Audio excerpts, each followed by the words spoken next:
Hey everyone, welcome back to the channel. Today I'm going to make a small sculpture that I've been thinking about recently. I jotted it down today and it kind of got me excited. So I'm out here in the home shop, ready to work on it. Let's hop over to my sketchbook so I can show you guys what I'm talking about. So as you can see, I've got a pretty crude sketch of what I want to do here. I've kind of had this idea of a sculpture representing burdensome necessity, those things in life that we sort of have to do or have to have, but feel like a burden at times. For this scale of a sculpture, I'm only looking for maybe 10 by 10 inches, maybe a foot by a foot. So I won't go ahead and sketch this on a metal plate so I can scale it properly. I'm just gonna scale the pieces to each other as I'm forging. Obviously with a bigger project, especially if it needed to fit in a particular space, I would get a sheet of metal, draw it to scale on there, and then so that way as I'm forging, I could line my pieces up while they're still hot to make sure they're the right size. With something this small, that's not really necessary since it's just a figurative sculpture. But these pieces are pretty vague, and I kind of like to leave it that way with certain projects that I do because I feel improvisation is something I'm pretty good at. So that being said, I'm just going to get right into it.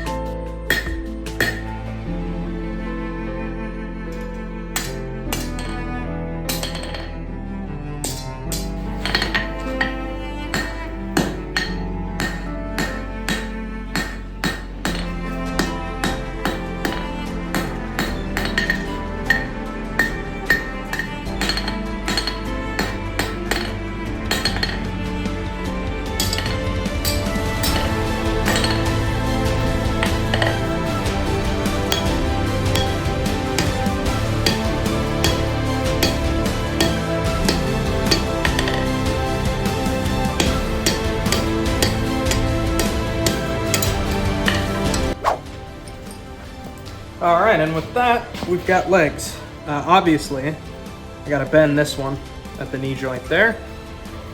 All right, in that area, but moving pretty smoothly. I'm gonna move on to creating the torso, and then the arms are gonna be a little complicated, but shouldn't be too bad.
So I've got the two legs and the torso.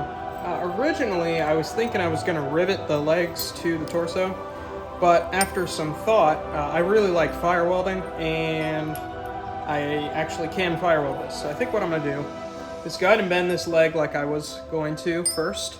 Then I'm going to fire weld these two legs together. And then once those are fire welded together, I'm actually going to fire weld them to the torso. And then I will obviously, this is a lot more surface area, so riveting the arms on will be much easier up here. Because I can punch a hole in that pretty easily. I could still do it with these. I've done it before with stuff this small, but to be honest, I just want an excuse to fire weld something. So I'm going to fire weld this joint together.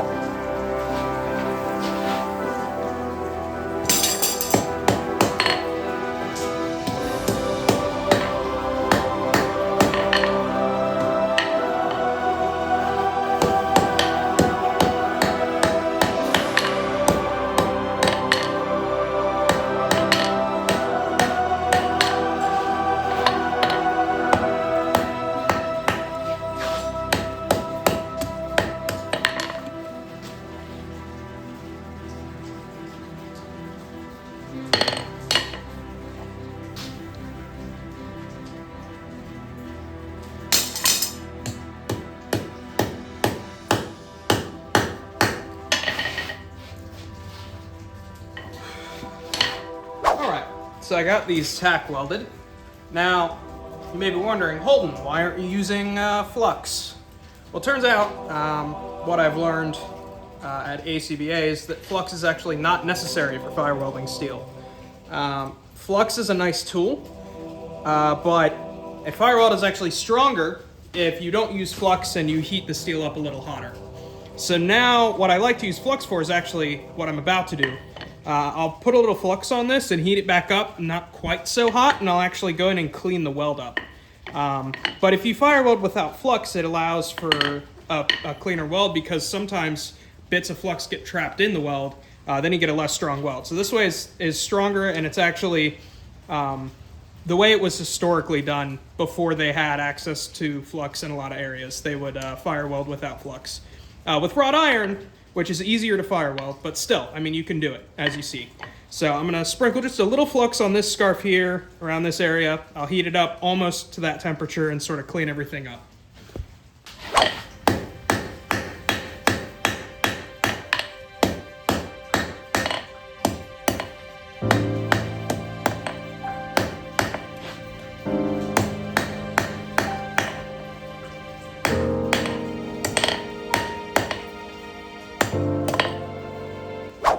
All right, so now you see we're starting to sort of get the shape to where we want it.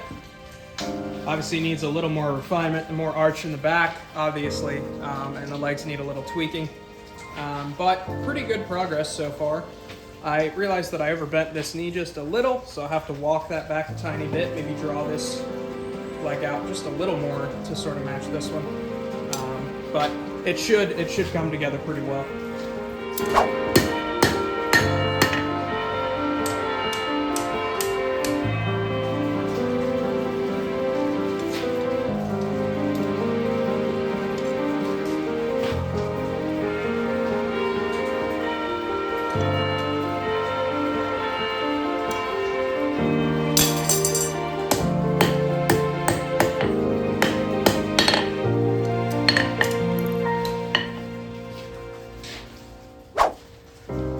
So I'm pretty happy with where this is at the moment. Obviously, once I get it fully assembled, I'll put it in the vise and do some very minor tweaking there, but you can see the weld is much cleaner now after having used borax to sort of clean it up post that initial weld. The legs, I ended up drawing out just a little more. They were a bit on the short side, so I think this is proportionally much closer to the drawing. I'm going to, I think I gotta make a couple tools, slitting punch for the arms. So I think I'll move on to that and then I'll make the arms.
Alright, so I got these arms forged to go with this guy. Now, the way I want to attach these is a little complicated.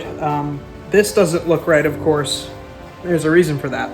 So what I want to do is I actually want to mount the arms upside down with a rivet, like this. Right? And then I want to heat it up here and bend it over, so it creates a little extra mass in the shoulder. And that way it'll also shrink the arms down to about this long, which is what I was looking for. Maybe about like that long. But it'll give some extra thickness and width here in the shoulder and give it more mass and more interest to look at. So I'm gonna go ahead and make up a 3/8 inch rivet that's pretty short. And then once I've riveted it together, I will heat this whole thing up and just take some pliers to then bend these arms down and around. I think I'm going to leave the hands non-extant. I think this is a pretty figurative abstract sculpture as is.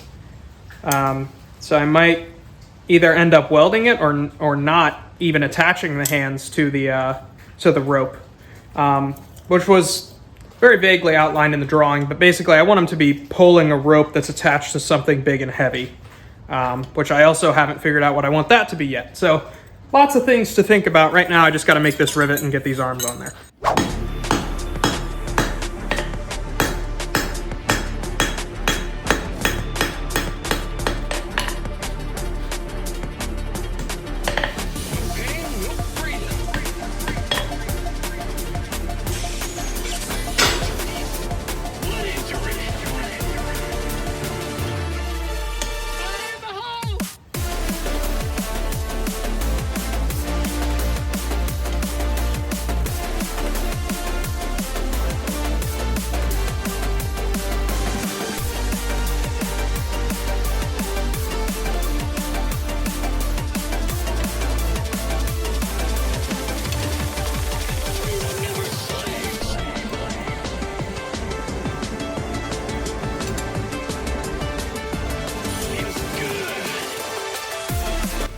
So I've got this guy forged.